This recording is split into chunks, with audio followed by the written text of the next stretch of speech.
There were encouraging signs from Michael Penix and the Falcons in their Week 9 loss to the Patriots, but still a lot of things they're going to have to fix if they have any chance of turning around their 3-5 start this season.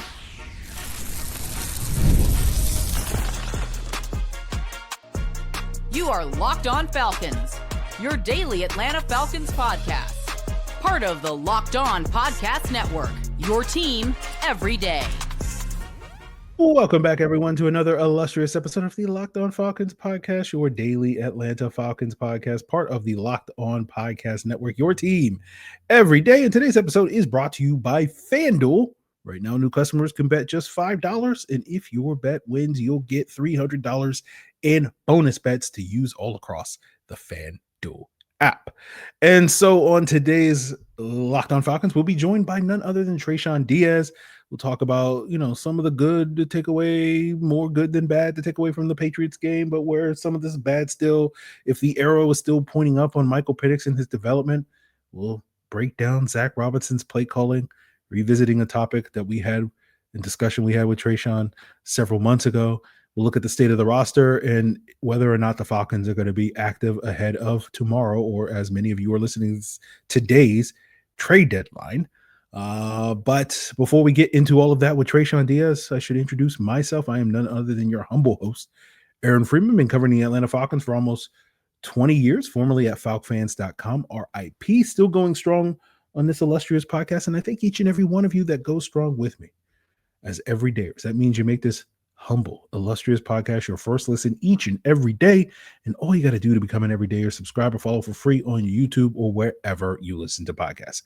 So without further ado, let's get into that conversation with Tre'Shon Diaz of the Falcoholic right now. Well, welcome back, everyone. We are back with an illustrious guest. He is none other than Tre'Shon Diaz, a consistent contributor over at the Falcoholic. You can find his stuff on YouTube at All Trey Phases, on Twitter as well. And we are here to talk about this latest Falcons disappointment, which is their Week 9 loss to the New England Patriots. Close but no cigar. And we'll get into a variety of topics as well as the upcoming trade deadline and if the Falcons need to be buyers, sellers, all that stuff. So, Trey, let's talk more about what we just saw this past Sunday. And I'm curious, from your perspective, having watched the game, are you more encouraged or discouraged from what you saw from the Falcons against the Patriots? Yeah, if we're looking at this game in a vacuum, I would say I was maybe slightly encouraged by the effort and the result. This was a really good Patriots team, 6-2, really good defense, especially against the run.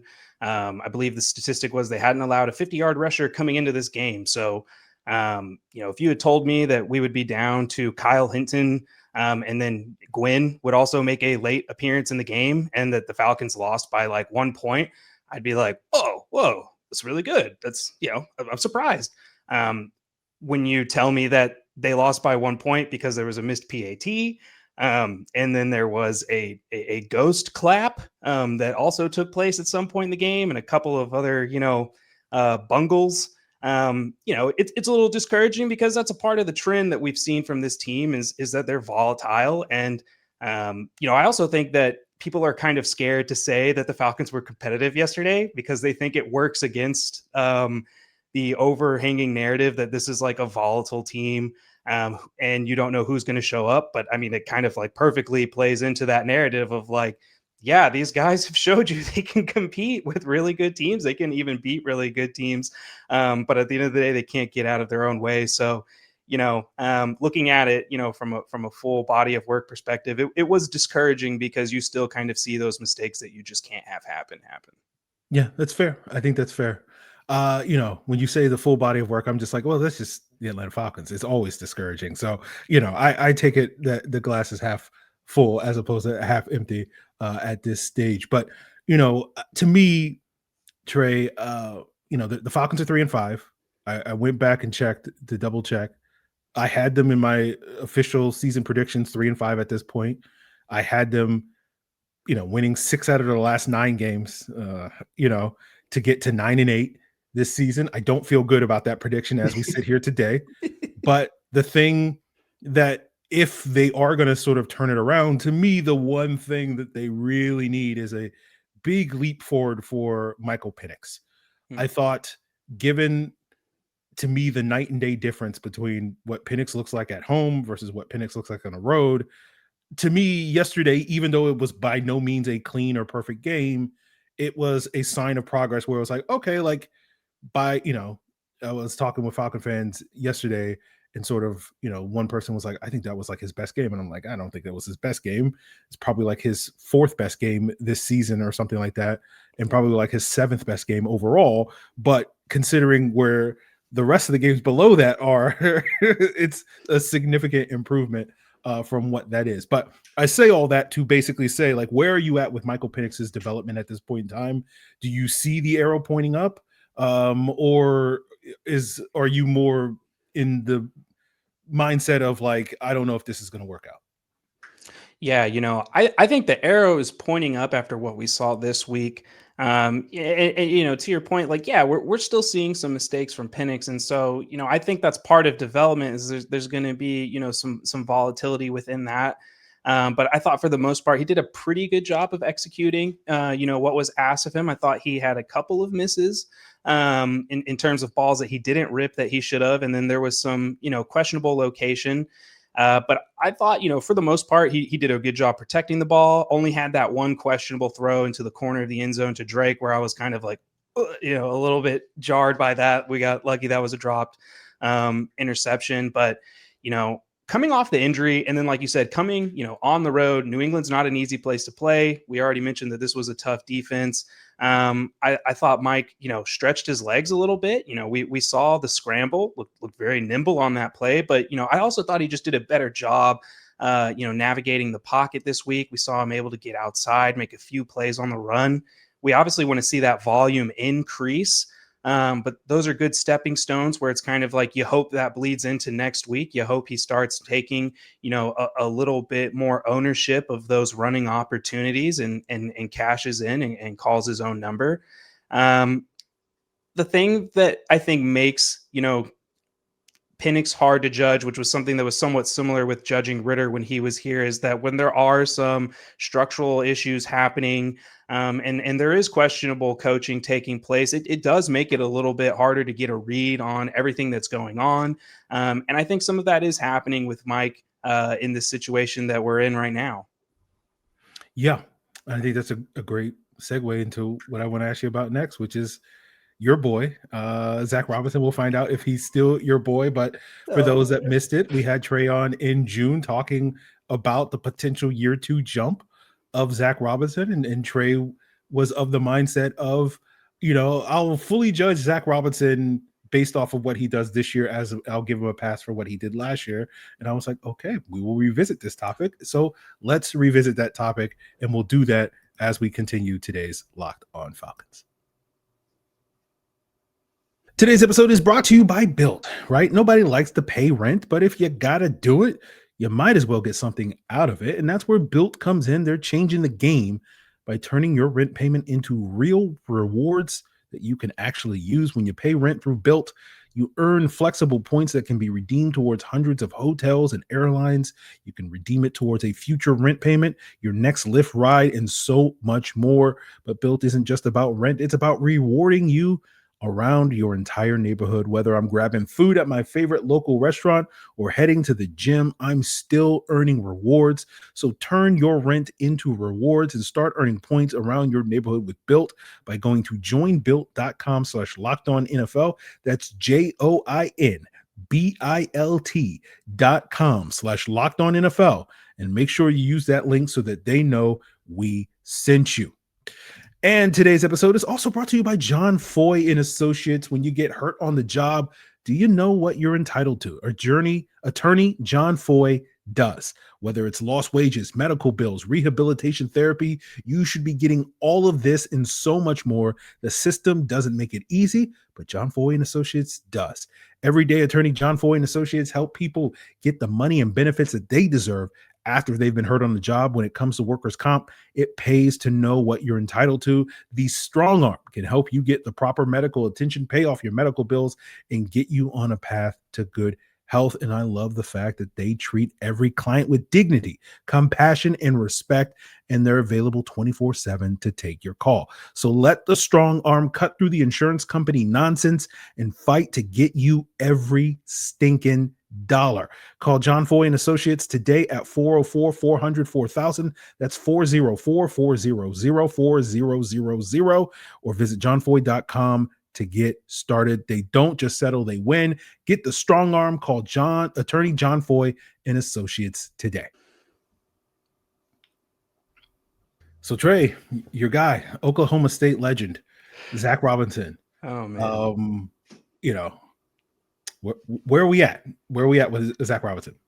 Yeah, I was very wise back in June when I came on here to do the old wait and see. A couple of the things that we talked about then was we were finally going to get our answer on the play action struggles of this offense. Was it really Kirk? Was it really Zac Robinson? Who was responsible for that? And I think we've learned it's mostly Zac Robinson. It's pretty clear that his there's been so many breakdowns of it at this point, but their play action game is not effective. It doesn't even matter about volume. If you expand their current volume of play action plays and they started running a lot more, it would be a pretty gross offense because they're not good at executing play action.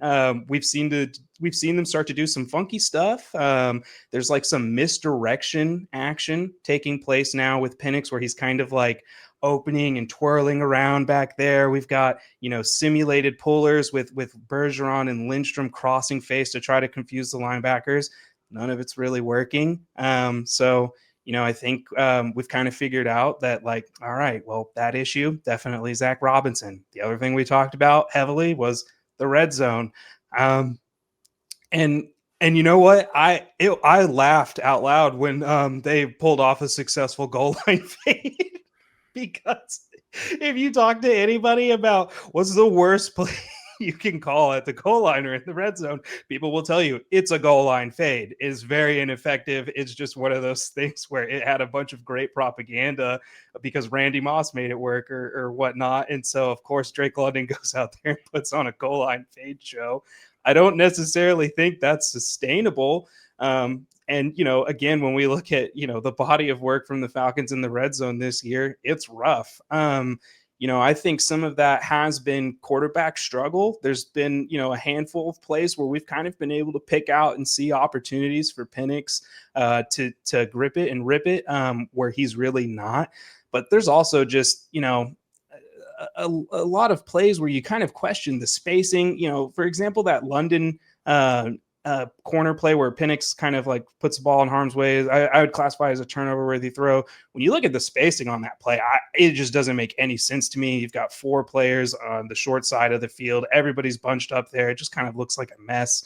And so, I think that we're seeing that, yes, there's some young quarterback struggles, but Zac Robinson, I just think, is kind of struggling at attacking the middle of the field as from a play design standpoint himself. If the Kyle Pitts Bender route doesn't hit, he seems to be lost for answers. He calls a dagger for Drake London, every other, drive maybe, but like, it just kind of seems like there's not a lot of answers for this football team when they're trying to get after that part of the field. So that was going to be my next question about the middle of the field stuff. I did notice a couple, and I haven't done a deep dive on the film.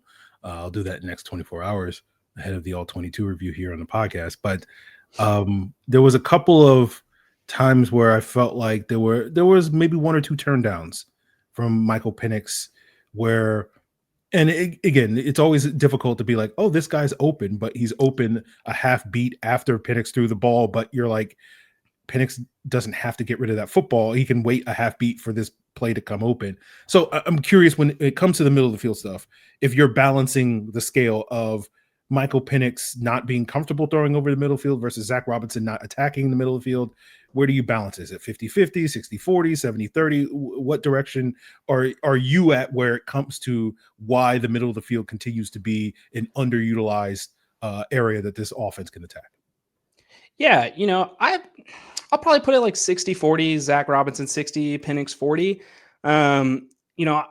I think it's Zach's job right now more than anything to get Penix comfortable throwing over the middle. And, that might mean, running some more simplified routes, getting out some of these choice routes. I think these choice routes are kind of burning them a little bit too when it comes to attacking the middle of the field. Because a lot of times I see the receivers and they make the decision like, yeah, I'm going to take the out route here. I'm going to try to get vertical more than anything, where it's kind of like, you can definitely take that inside if you wanted to, but they just choose not to. But I think when we mention it feels like play action game is kind of one of the easiest ways to get better at attacking middle of the field. You have some different flood concepts that teams usually roll off of that with some boot action and other stuff. We're not seeing really a ton of that. And you mentioned there are some turn downs. And this was something that I think you mentioned last year as well. Like Kirk Cousins is an efficient middle of the field thrower, but they weren't calling a lot of middle of the field routes for Kirk last year. But Kirk does a really good job at kind of being able to take advantage of those slim opportunities. Penix just isn't at that comfort level yet. And so I think the middle of the field numbers look so much worse because there's not a high volume and the efficiency isn't really good there, that, it kind of paints this picture where it seems like he's doing, maybe really bad or even, just not, playing up to the level that people expect. But I think that, his OC is not really doing a good job of kind of setting him up for success and not really putting together a development plan that kind of gets him more comfortable attacking that area of the field too. Yeah, that is going to be, to me, that we'll see how the rest of the season plays out. But that's going to be the great mystery for me heading into the offseason as we sit here today. And we'll obviously, again, see how it all plays out. But I think, it'll be easy to sit here and be like, well, if we just get, I'm gonna say a name. People don't judge it. Clint Kubiak, who right now is operating one of the best play action passing attacks with Sam Darnold in, very Shanahan-esque attack the middle of the field type of offense and whatnot. And I think the assumption is going to be that a Clint Kubiak type of offensive coordinator, whether you decide to go with me on this Clint Kubiak journey for the next 30 seconds, it was like, oh, this guy's going to solve all of our problems, right? And so for me, the questions I still have are, is Michael Penix good turning his back to the defense? He had a good throw in this game on that, I believe that Kyle Pitts sort of over route that they hit. But it's like, too. Yes. And it's like, okay, can we do that 5 times a game? Or do we only have one of those in us? And then you talk about the middle of the field stuff. It's like, well, if we just draw it up, he'll rip it. And it's like, maybe.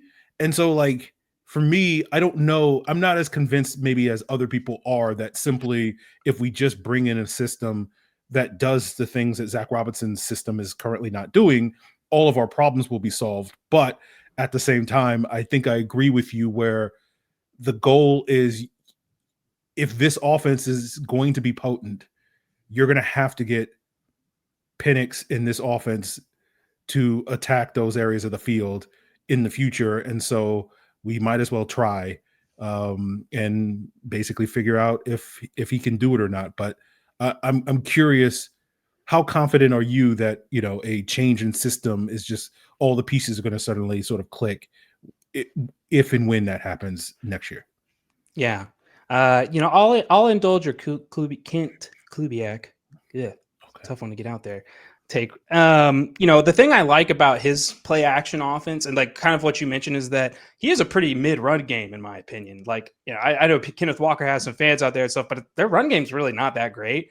And so it kind of shows you how a play action offense can really be effective and you don't need to have this even dynamic run game. People always reference the Falcons run game and they're like, they're so good at running. They would just magically be good at play action. And it doesn't really work that way. And, to kind of build off that point, I don't really think that just, we're going to only ask Penix to throw in the middle of the field is suddenly going to make him a better quarterback either. Right. This year I was kind of hoping that it would just kind of be giving him, a couple of sips and then you increase the amount every week till he starts getting more and more comfortable with what he's seeing. But it doesn't, the Falcons, like every team in the NFL, they're working their game plan. They want to attack, defenses that they feel is the best way to attack them. And so sometimes, maybe that means you're not going to throw over the middle of the field as much, and you have to be very efficient with the opportunities that you are going to get. And so, I don't necessarily think just a big remodel is going to fix Michael Penix. And I think that could even do, some damage as well. If you're going to come in and, you're really going to start from scratch all over again, and you're going to be coached, not necessarily in a different way, but you're just going to, basically be told, yeah, you're not going to attack the field this way anymore. You're just going to flip and do this. It doesn't necessarily, to me, I don't think that just is going to equal instant results. Now you're the most efficient middle of the field thrower in the league. Yeah, we'll see. We'll see what happens with that. As we have just discussed, a lot of question marks, if we're being generous, about the current level of coaching that Michael Penix and the Atlanta Falcons are getting. But, I have some questions about, is this roster where it needs to be in order for this team to be as consistently competitive as we want to be? And if that leads to the potential of the Falcons making a move as we sit here, record this a little shy of 24 hours before the trade deadline. And we'll get into all of that here with Tre'Shon Diaz to wrap up today's Locked On Falcons. Today's episode is also brought to you by FanDuel. With the NBA season being back, there's no better place to go to get in on the action than with FanDuel, the official sports betting partner of the NBA. And whether you miss that opening tip-off or, you just want to ride whoever's got that hot hand during the course of a game, FanDuel is going to give you so many opportunities to win with their live bets on everything from who's going to score next or any fourth quarter comebacks coming your way. And you can even combine your live bets into a same game parlay. Bet a little, win a lot for a shot at a bigger payout. It keeps every game exciting, especially when your team's making that late push. So right now, you can head on over to FanDuel, and they're giving new customers $300 in bonus bets when your first $5 bet wins. That means you bet $5. If it wins, you'll get $300 in bonus bets to use all across the FanDuel app. So head on over to FanDuel.com to sign up. Download the FanDuel app and check it out with FanDuel, the official sports betting partner of the NBA. So Trey, we're midway through the season. Hopefully we'll be having more smiles on our face in the second half of the season. But, for me, I won't speak for you, but I'm already at the point where it's just like, all right, we'll see what happens the rest of the season. But, it's on to 2026 at this point in time. I'm fully invested in evaluating who's still going to be here in 2026 at this stage. And as I said, I think we know that the coaching is subpar. How do you feel about let's put Terry Fontenot under the microscope, and how do you feel about the front office and the state of the Falcons roster? You had the Falcons at 9-8. I also had the Falcons at 9-8. That doesn't scream roster confidence. And I can't speak for your reasoning on why they were 9-8, but for me, one of the main reasons I was thinking they were 9-8 is because I was like, if they get one injury at linebacker or receiver, this whole thing could be cooked pretty quickly. And instead, it started off with the O-line and then just got worse, significantly worse from there. So no, I don't think this roster is like in a place where you're competing and you're even to go back to if we bring in a whole new system, is somebody going to be able to just pick up this current 53-man roster and turn them into a juggernaut? I don't think so. Before he went down, there was a lot of chatter about Clark Phillips. This was the Clark Phillips year. Clark's going to play slot. He's going to do this. He's going to do that. We didn't see Clark Phillips at all until he came in and did some really good work on punt. We appreciate that, the punt team effort. Unfortunately, only you and I appreciate that. That's it. We're the only somebody has to. Unfortunately, he went down, but that's a guy who I don't think is really going to be back or a contributor. Is AK going to be back? I don't think the Falcons are probably going to be paying him or bringing him back. And then so you kind of, like you said, you go through the list and you look at all these free agent options coming up for the team, all this money that they're going to have to spend in-house. Everybody's really excited about all this money they're about to get that's going to just go right back into the current roster. So if I'm the Falcons, I would maybe consider being a seller ahead of this trade deadline.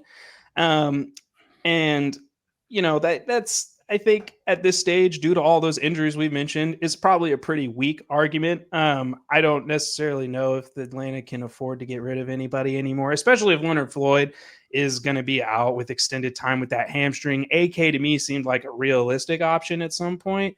Kyle Pitts, Charlie Warner barely plays anymore. So I'm kind of like, okay, well, it seems like they're kind of turned it in on Charlie. Teagan doesn't really get much run at all. I don't know if you're just going to trade Pitts and then suddenly put him out there. So you can't really move either of your two most tradable assets because of one, what's behind them and all the injuries on the team.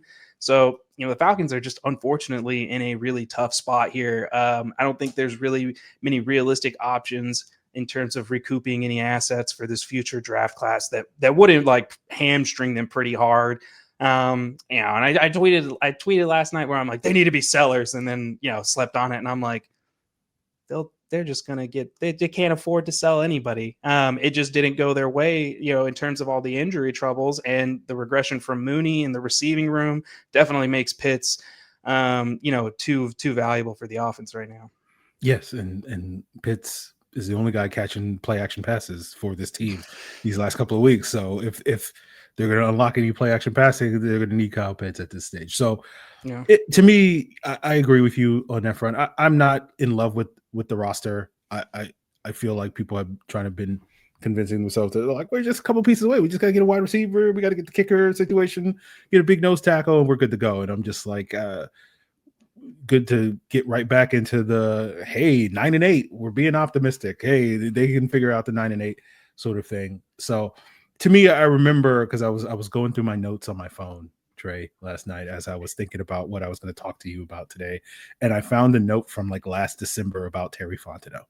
And at that time back then, people were ready to run Terry out of town, and I was like, I think Terry deserves an opportunity to see if he can dig himself out of the hole.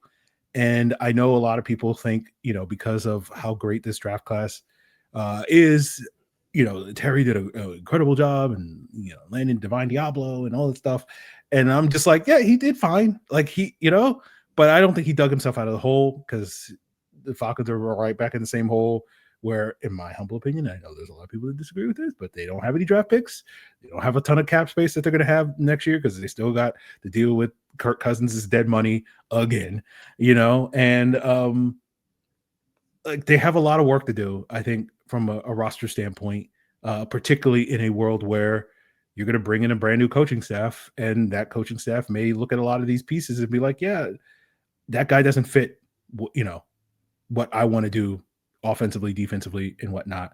And so I'm not in love with the state of the roster, to say all that. And it's very reminiscent to me, if you go back to those final years in Thomas Dimitroff's time, where I remember vividly, I think it was 2019. The season was not going the way people wanted it to go. I think they started that season 1-5, if I'm not mistaken, and everybody was like, they gotta trade guys. And it's like, well, they're not going to do that, because they're trying to keep their jobs. And everybody was like, well, if you're a good GM would think what's in the best, what's best for the team, not best for his own job security. I'm like, that's not how people work. People are selfish, right?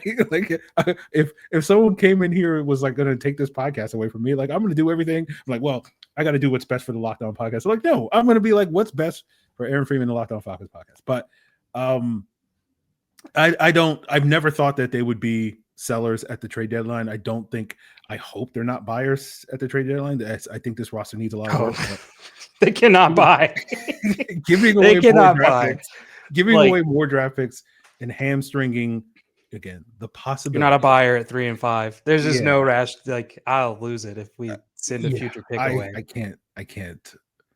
I couldn't deal with it, but I know a lot of other people disagree with that. And so I was just curious to see where you landed on that. Any sort of parting thoughts for the listeners when it comes to this Falcon team, as we sit here, roughly midway through this 2025 season? I would just recommend that they take the same approach that you're taking, and that probably I'm taking, and just focus more on player development. Who's going to be here next year? who's like, try to narrow in that focus a little bit more. I think people will be a little bit more happier if they do that. Because this team's going to drive you crazy week to week if you're trying to do playoff calculation math and all these other things on top. Like, you don't need to be worrying about any of that. You just need to like make sure that you feel comfortable going into 2026 with Michael Penix. Like, to me, that's like the most important thing right now is, are you going to be comfortable going into 2026 with Michael Penix? And even if you're not too bad, that's probably what you're going to have to do anyways, because you don't have a first round pick. And like you mentioned, you're dealing with Kirk's dead cap money. There's no other QB option on the market that's going to save you. So just focus in on cheering for those guys that you like the most. Isn't Daniel Jones a free agent? Isn't Daniel Jones potentially going to come and save the Atlanta Falcons? Isn't that a possibility that you're open to? I've heard through the grapevine that Daniel Jones actually texted Zac Robinson last year when he was on the Vikings practice squad because of that KOC McVay connection. So maybe, Aaron, we just got to keep Zac Robinson around, give him one veteran quarterback. All these guys, they get these bad veteran quarterbacks traditionally, and then they become good. We gave him a good veteran quarterback, and then he went bad. So, we just got to flip some of these pieces in the equation, and we'll get this whole thing figured out. Okay. Daniel Jones, 2026. Danny Dimes. So, there you guys. The positive way to end today's show. That's what you want to think about. Is we're doing great. So we'll see if the Falcons do the impossible, do the unthinkable at this point in time, turn their season around again. I agree with you. I think it's really just at this point, it's like, is Michael Penix going to be good? And we can talk about all the flaws in this offense, and there are so many. If only there was a podcaster that was ahead of that curve last year. But we'll just have to figure that out. But despite all the flaws, you just want to see him operating this offense at a much more consistent level, and that will be a positive sign that will say like, oh, he was able to operate a bad offense pretty well. So what happens if you get him in a good offense? And so that's where your hope and optimism is. So we will see if the Falcons can live up to that. Thank you, Trey, for coming on and, commiserating with me. Anything you want to plug before we duck out of here? You can find my stuff at the Falcoholic and running a YouTube and other Twitter page called All Trey Phases, breaking down some of the fun stuff that this offense is doing every week. There you guys have it. So we will be back tomorrow with an all 22 review, looking at the film of this game. Continue to make us your first listen by checking us out on YouTube or wherever you listen to podcasts. And of course, for your second listen, check out the Locked On NFL podcast. 2 shows daily is going to give you that breakdown of the Monday Night Football, the game that you might miss because you're subscribed like I am to YouTube TV, and you will not be able to watch that game Monday night. So you will definitely have to listen to Locked On NFL to find out what happened in that Cardinals-Cowboys game. So continue to make Locked On Falcons, Locked On Sports Atlanta, and Locked On NFL your first, second, and third listens. Is all part of Locked On Podcast Network, your team every